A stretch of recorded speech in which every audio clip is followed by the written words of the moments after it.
Salut! Lors de notre première rencontre, on a enquêté ensemble. On a pu observer directement dans la nature la preuve même d'une main créatrice. Celle d'un artiste qui a tout façonné, tel que le ferait un sculpteur par exemple. Alors, est-ce que tu as pris le temps depuis d'observer autour de toi?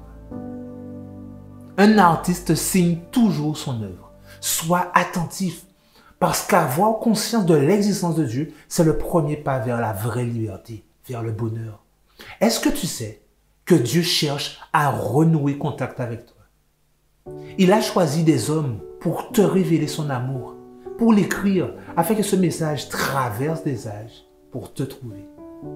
On découvre, au tout début de la Bible, dans le livre de la Genèse, le récit de la création. On apprend que Dieu a créé le ciel, la terre et tout ce qu'elle contient en 6 jours. Toutes choses étaient parfaites, jusqu'à ce qu'Adam désobéisse. Genèse 2, versets 16 et 17 dit que l'Éternel Dieu donna cet ordre à l'homme. Tu pourras manger de tous les arbres du jardin, mais tu ne mangeras pas de l'arbre de la connaissance du bien et du mal. Car le jour où tu en mangeras, tu mourras. Nos premiers parents ont été trompés par une tierce personne. On verra plus tard qui et comment. Mais aujourd'hui, nous nous focaliserons sur un détail de Genèse 3, verset 10.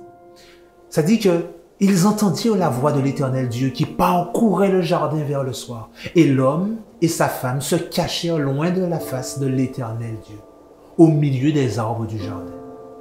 Mais l'Éternel Dieu appela l'homme et lui dit, « Où es-tu » Et il répondit, « J'ai entendu ta voix dans le jardin et j'ai eu peur parce que je suis nu et je me suis caché. » Je vais te faire remarquer que Dieu communiquait directement à l'homme. Il y avait là une vraie intimité entre le Créateur et sa créature, entre un père et son enfant. Et depuis cet épisode, l'homme n'a jamais cessé de se cacher de Dieu, jusqu'à ce qu'il le perde de vue totalement. Mais heureusement, au fil de nos vidéos, tu prendras conscience que Dieu n'a jamais cessé de te parler, de capter ton attention pour renouer l'intimité perdue au commencement.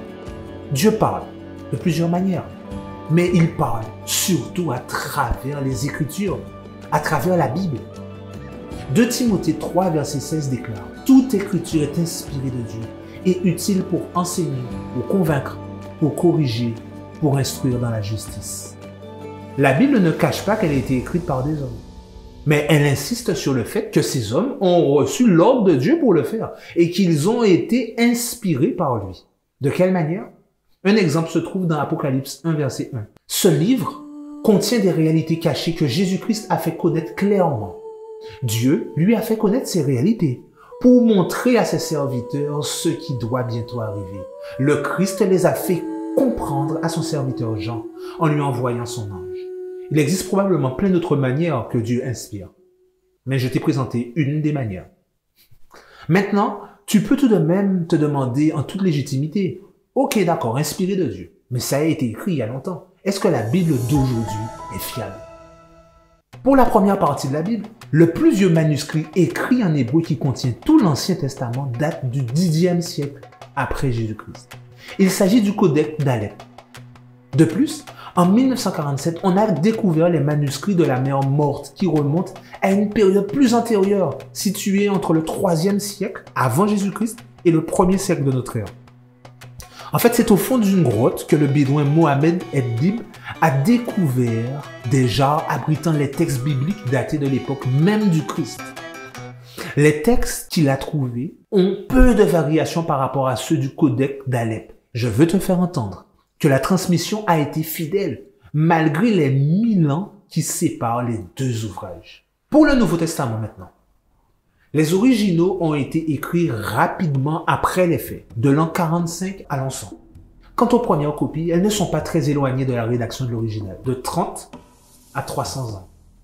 Pour les ouvrages de l'époque, c'est exceptionnel. Rappelons-nous qu'il n'y avait pas d'imprimante à l'époque.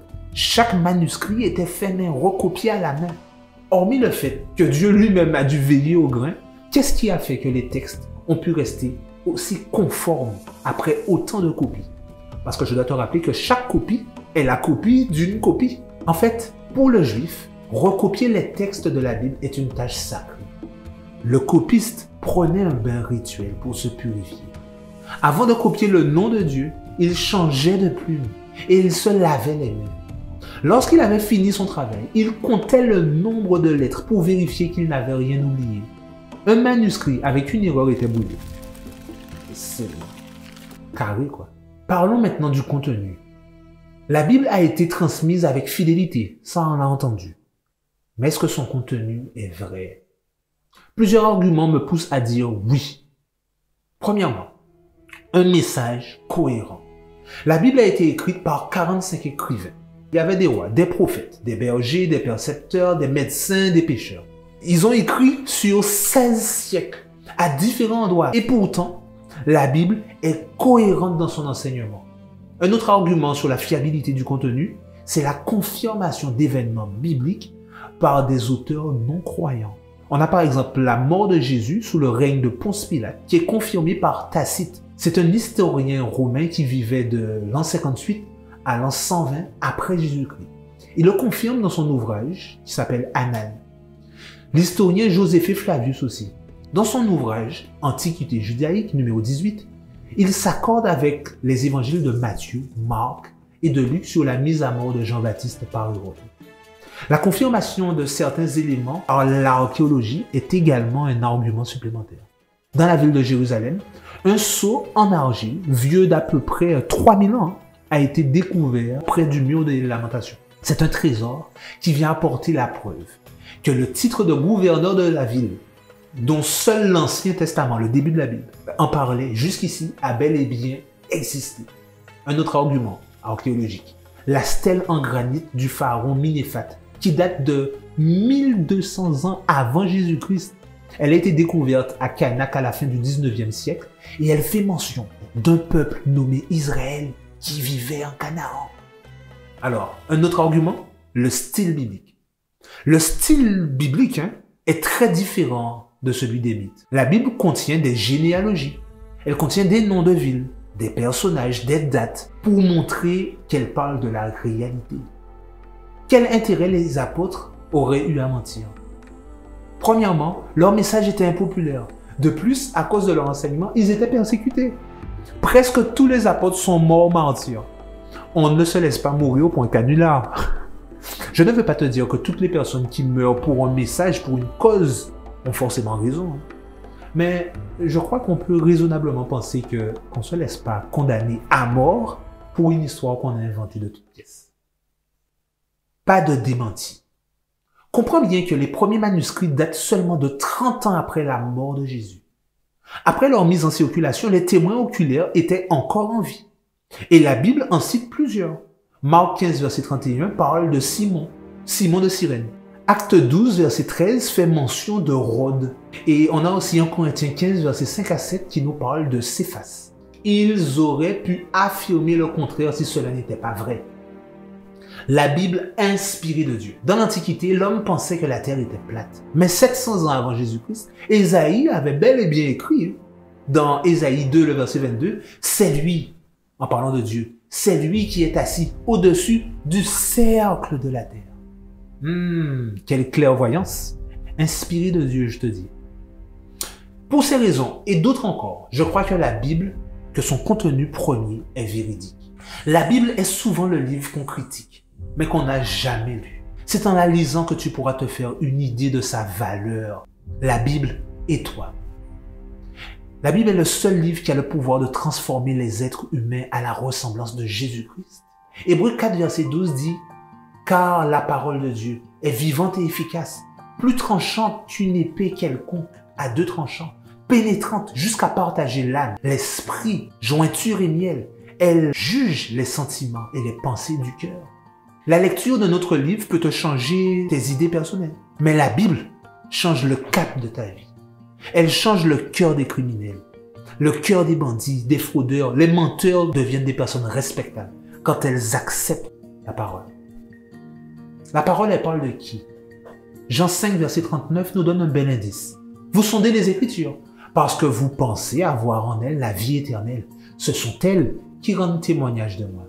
Il s'agit bel et bien de Jésus-Christ qui parle. Et il dit également dans Jean 14, verset 6, « Je suis le chemin, la vérité et la vie. » Depuis la Genèse jusqu'à l'Apocalypse, la Bible parle du même projet, celui de Jésus-Christ, qui veut renouer l'intimité perdue avec le Père à la création. Lis la Bible et tu pourras découvrir ce qu'il a à t'offrir, un pass pour la vraie liberté. Si tu veux connaître Jésus, lis sa parole. Romains 15, verset 4 déclare, « Or, tout ce qui a été écrit d'avance l'a été pour notre instruction, afin que par la patience et par la consolation que donnent les Écritures, nous possédions l'espérance. » C'est en elle que l'on apprend la vérité sur nous. Jean 17, verset 17 déclare, « Sanctifie-les par ta vérité. Ta parole est la vérité. » Dieu ne nous demande pas de croire aveuglément, rassure-toi. Tu peux examiner avant de croire. C'est ce que je t'invite à faire. Acte 17, verset 11 déclare, « Ces Juifs avaient des sentiments plus nobles que ceux de Thessalonique. Ils reçurent la parole avec beaucoup d'empressement et ils examinaient chaque jour les Écritures pour voir si ce qu'on leur disait était exact. » C'est la raison pour laquelle je t'invite à noter les versets que je te donne et de les lire dans la parole toi-même. Examine. Oui, mais dans de bonnes dispositions de cœur. Dieu te promet que tu le retrouveras. Rappelle-toi, on avait vu ça lors de notre précédente rencontre. Jérémie 29, verset 13. « Vous me chercherez, dit l'Éternel, et vous me trouverez si vous me cherchez de tout votre cœur. » Dieu te promet qu'il te tiendra par la main. Prie et invite Dieu à te donner faim de sa parole, soif de lui. Il nous dit, je t'instruirai, je te montrerai la voie que tu dois suivre, je te conseillerai, j'aurai le regard sur toi. Je crois que la Bible est la parole inspirée de Dieu. Elle est sa parole, écrite par des hommes, dirigée par Dieu, afin de te révéler la vérité sur la vie, afin de me révéler le chemin du bonheur. C'est le manuel pour rétablir mon intimité, notre intimité avec Dieu. Je te propose qu'on prie ensemble. Éternel Dieu Tout-Puissant, je te remercie Seigneur parce qu'encore tu nous permets de vivre ensemble une étude Seigneur. Aujourd'hui, tu veux nous sensibiliser sur ta parole et la puissance Seigneur qui réside en elle. Veuille, je te prie, nous donner faim et soif de toi. Fais-nous ressentir ta présence. Je veux te prier Seigneur pour cette personne qui prie avec moi. Fais-lui grâce Seigneur de te rencontrer d'une manière particulière aujourd'hui. Je t'ai prié au nom de Jésus et pour la gloire de ton Saint-Nom. Amen. Je te rappelle encore que tu peux me faire parvenir tes questions sur le sujet. Nous verrons ensemble d'où vient le péché. Ne rate pas, là encore, cette opportunité d'en apprendre davantage sur Dieu et la vraie liberté. En attendant, si comme moi tu es impatient en fait de découvrir tout ça, tu peux nous rejoindre sur la plateforme Zoom du Havre. Ensemble, on s'encourage tous les matins, tous les midis et tous les soirs, tous les jours que Dieu fait. Les infos pour le faire sur notre site internet www.lehavreetmoi.com. À très bientôt.